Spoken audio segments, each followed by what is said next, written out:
अच्छा, एक बात बताइए, अगर मैं कहूँ कि हमारी जिंदगी के मतलब लगभग 95% फैसले, हमारी आदतें, यहाँ तक कि हमारे नतीजे, वो हमारे अपने कंट्रोल में है ही नहीं, तो कैसा लगेगा? ऐसा लगता है जैसे कोई अदृश्य शक्ति है, एक छुपा हुआ विशालकाय जो पर्दे के पीछे से सब कुछ चला रहा है। ये सुनने में तो किसी साइंस फिक्शन फिल्म की कहानी जैसा लगता है ना? हाँ, बिल्कुल। बट सबसे हैरान करने वाली बात यह है कि ये सच है और ये कोई बाहरी शक्ति नहीं है।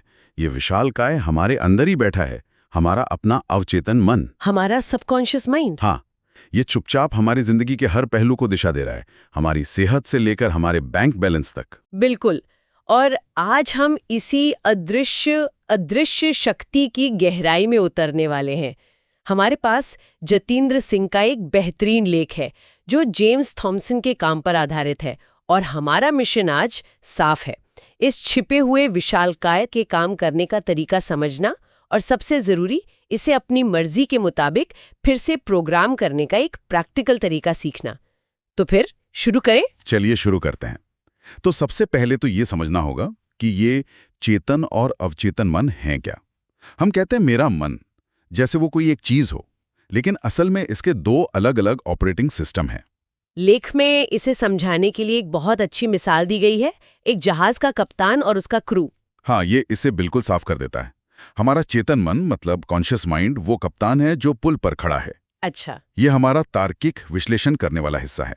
जब आप ये सोच रही हैं कि इस चर्चा से क्या सीखा जाए, या ये फैसला कर रही हैं कि रात के खाने में क्या बनाना है, तो ये आपका कप्तान काम कर रहा है। सोच समझकर फैसले ले रहा है। बिल्कुल, ये स्वैच्छिक काम करता है। लेकिन इस कप्तान की कुछ सीमाएं भी हैं, है ना? ऐसा तो नहीं है कि ये सब कुछ कर सकता है। बिल्कुल सही। इसकी सबसे बड़ी सीमा ये है कि ये एक समय में बस कुछ ही चीजों पर ध्यान दे सकता है। ये मल्टीटास्किंग में बहुत बहुत बुरा है, और इसकी याददाश्त भी सीमित है। ये एक तरह से जहाज का वो हिस्सा है जिसे सब देखते हैं, जो आदेश देता है। और फिर आता है असली खिलाड़ी, क्रू, हमारा अवचेतन मन, हमारा सबकॉन्शियस माइंड। हाँ, वो विशालकाय जिसकी हम बात कर रहे थे। हाँ, ये वो हजारों लोगों का क्रू है जो इंजन रूम में डेक के नीचे काम कर रहा है। ये कभी सोता नहीं, कभी थकता नहीं। 24 घंटे काम पर। हमेशा। ये जहाज के उन अनगिनत कामों को एक साथ संभाल रहा है जिनके बारे में कप्तान को सोचने की भी जरूरत नहीं पड़ती। इंजन का तापमान, नेविगेशन, जहाज का संतुलन, सब कुछ। जैसे हमारी दिल की धड़कन, हमारी सांसें, हमारा पाचन। बिल्कुल, ये सब यही क्रू संभाल रहा है, ऑटो पायलट पर। गाड़ी चलाने वाली मिसाल यहाँ एकदम फिट बैठती है। मुझे याद है जब मैंने पहली बार गाड़ी चलाना सीखा था, मेरा दिमाग जैसे भुन गया था। हर छोटी चीज पर ध्यान देना पड़ रहा था, क्लच, ब्रेक, गियर, शीशा देखो। वो आपका कप्तान था जो हर काम को पूरी चेतना और मेहनत से कर रहा था।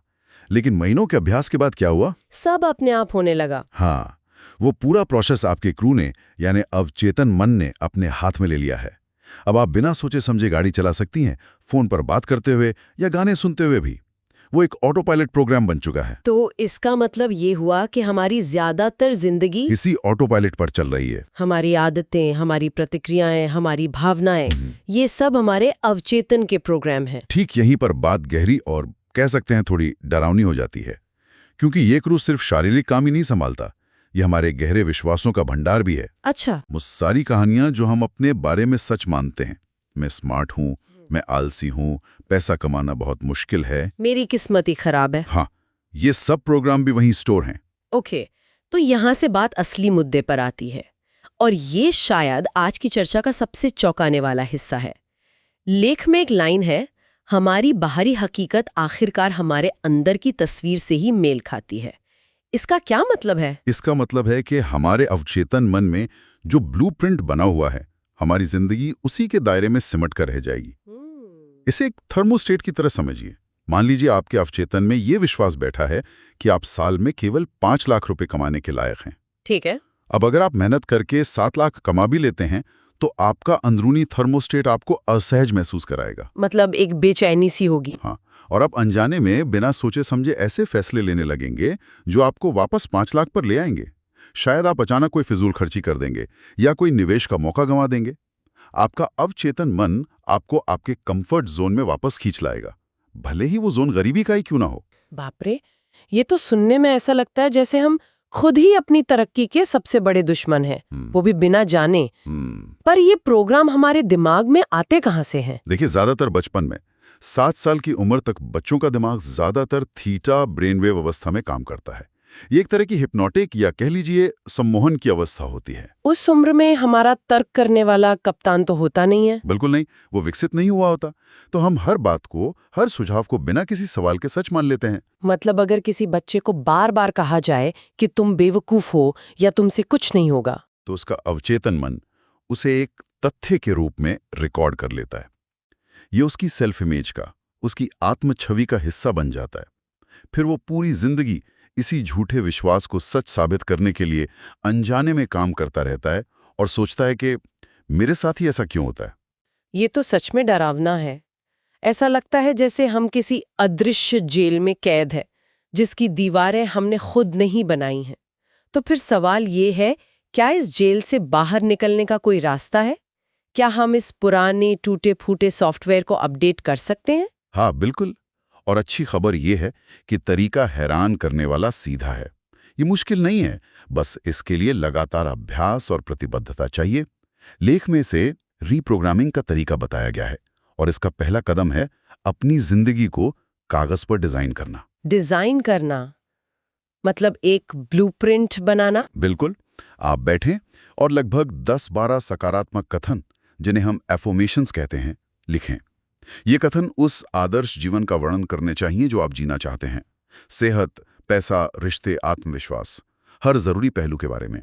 ये हुआ आपका नया ब्लूप्रिंट। हाँ, जिसे आप पुराने की जगह इंस्टॉल करना चाहते हैं। लेकिन मैंने एफर्मेशंस के बारे में पहले भी सुना है और बहुत से लोग कहते हैं कि ये काम नहीं करता।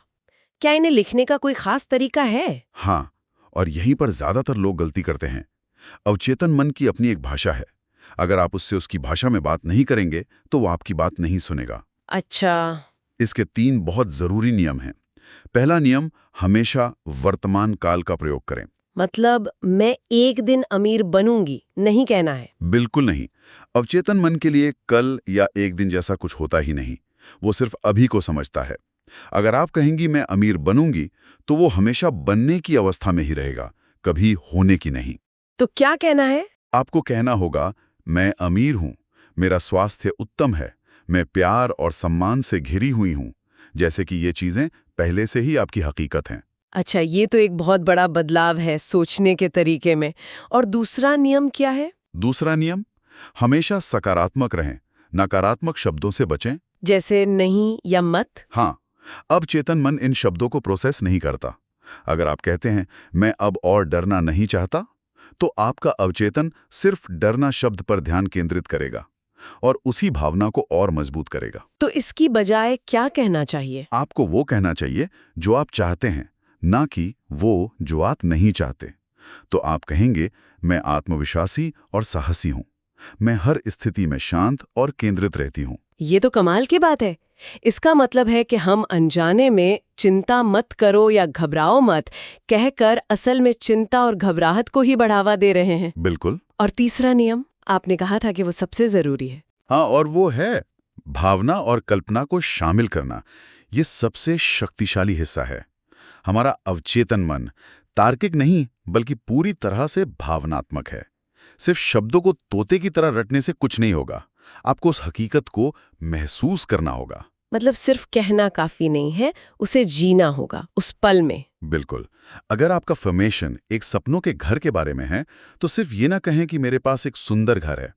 अपनी आंखें बंद करें, उस घर की कल्पना करें, उसके दरवाजे को छूते हुए महसूस करें, उसकी बालकनी से आती ठंडी हवा को अपनी त्वचा पर महसूस करें। वहां आपके परिवार के साथ बैठकर जो खुशी और सुकून मिलेगा, उस भावना को अपने अंदर पैदा करें। मतलब दिमाग को ये यकीन दिलाना है कि ये सच है। हाँ, क्योंकि आपका अवचेतन मन असली अनुभव और एक बहुत ही स्पष्ट भावनात्मक कल्पना के बीच फर्क नहीं कर सकता। वो उस भावना को ही हकीकत मान लेगा। ये तो हमारे दिमाग में एक तरह का लूप होल है जिसे हम अपने फायदे के लिए इस्तेमाल कर सकते हैं। ठीक है, तो मान लीजिए मैंने ये एफर्मेशंस इन नियमों के हिसाब से बना लिए। अब अगला कदम क्या है? दूसरा कदम है अभ्यास, और इसका समय बहुत खास है। सुबह उठने के तुरंत बाद और रात को सोने से ठीक पहले। ऐसा क्यों? इन दो समयों में ऐसा क्या खास है? क्योंकि इन दो समयों पे हमारा चेतन मन, वो तार्किक कप्तान, सबसे कमजोर और शांत होता है। हम जागने और सोने के बीच की उस धुंधली सी अवस्था में होते हैं, जिसे अल्फा या थीटा ब्रेन वेव स्टेट कहते हैं। बिल्कुल। ये वही अवस्था है जिसमें हम बचपन में थे। इस समय अविचेतन का दरवाजा सबसे ज्यादा खुला होता है और नए सुझावों को स्वीकार करने के लिए तैयार होता है। तो प्रक्रिया सीधी है, आराम से बैठें, गहरी सांसें लें, अपने एफर्मेशंस को पढ़ें या दोहराएं, और सबसे जरूरी, उन्हें पूरी भावना और कल्पना के साथ महसूस करें। बस इतना ही? हाँ, बस इतना ही। लेकिन इसे रोज करना है, बिना नागा। दोहराव ही अवचेतन मन की भाषा है। लेख में इस प्रक्रिया को तेज करने के कुछ तरीके भी बताए गए हैं, खासकर उन लोगों के लिए जो टेक्नोलॉजी का इस्तेमाल करना पसंद करते हैं। माइंड मूवीज का जिक्र है, ये क्या है? हाँ, ये एक बहुत ही दिलचस्प तकनीक है।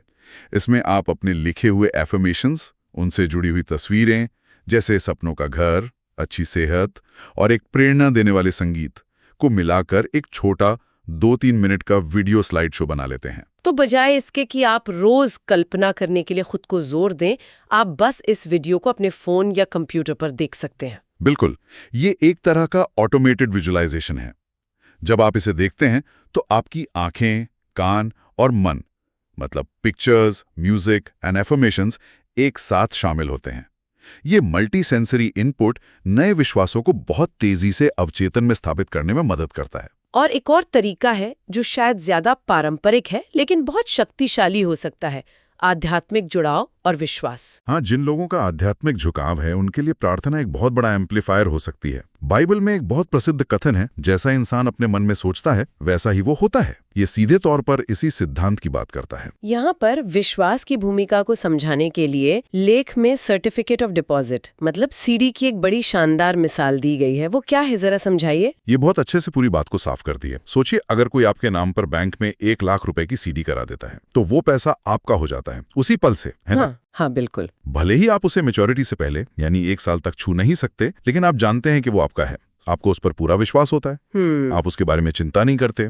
आप बार बार बैंक जाकर पूछते नहीं हैं, पैसे हैं ना, कहीं चले तो नहीं गए। आपको एक सुकून होता है कि वो वहां है और आपके हैं। मैं समझ गई। तो प्रार्थना की रणनीति भी यही होनी चाहिए। ठीक है ही। मांगने की बजाय ये विश्वास करना कि वो चीज हमें पहले ही मिल चुकी है। बिल्कुल। अपनी प्रार्थनाओं को मांगने से बदलकर धन्यवाद देने में बदलें।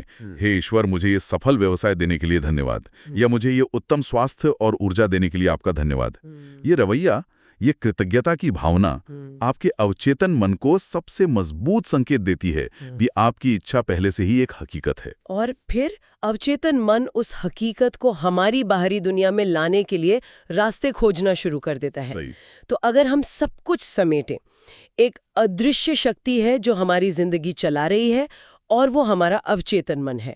हमारी बाहरी दुनिया हमारे अंदरूनी ब्लूप्रिंट का ही आईना है। और सबसे अच्छी खबर ये है कि हम लगातार अभ्यास और सही तकनीक से इस ब्लूप्रिंट को बदल सकते हैं, इसे दोबारा लिख सकते हैं। हाँ, लेकिन ये याद रखना बहुत जरूरी है कि जिंदगी भर के गहरे बैठे विश्वासों को बदलने में समय लगता है। ये कोई जादू की छड़ी नहीं है जो रातों रात काम करेगी। अवचेतन मन एक ही समय में 2 विपरीत विश्वासों को नहीं रख सकता। जब आप लगातार नए और सकारात्मक विश्वास का बीज डालते रहेंगे तो आखिरकार वो पुराने और नकारात्मक विश्वास की जगह ले लेगा। इसी बात को ध्यान में रखते हुए हम एक चुनौती पेश करना चाहते हैं, एक 6 महीने की चुनौती। ये एक बेहतरीन विचार है। बस 6 महीने इस पूरी प्रक्रिया के प्रति प्रतिबद्ध रहें। अपने एफर्मेशंस लिखें, उन्हें हर रोज सुबह और रात में भावना और कृतज्ञता के साथ महसूस करें और कल्पना करें। अगर कोई भी इस चुनौती को स्वीकार करता है तो हम ये विश्वास के साथ कह सकते हैं कि 6 महीने के बाद उनके आत्मविश्वास में, उनके फैसलों में और उनकी बाहरी हकीकत में जो बदलाव आएंगे वे इतने साफ होंगे कि उन्हें नजरअंदाज नहीं किया जा सकेगा। ये अपनी जिंदगी की कमान वापस अपने हाथों में लेने जैसा है। बिल्कुल, ये कप्तान के जागने और क्रू को नए बेहतर आदेश देने जैसा है। हाँ। और आज की इस बातचीत को खत्म करने से पहले हम अपने श्रोताओं के लिए एक सवाल छोड़ना चाहते हैं। जरा एक पल के लिए रुककर सोचिए, अगर आपका अवचेतन मन आज आपकी पूरी कहानी लिख रहा होता तो वो क्या कह रहा होता? और आज इसी पल से आप उसे कौन सी नई कहानी सुनाना शुरू करेंगे?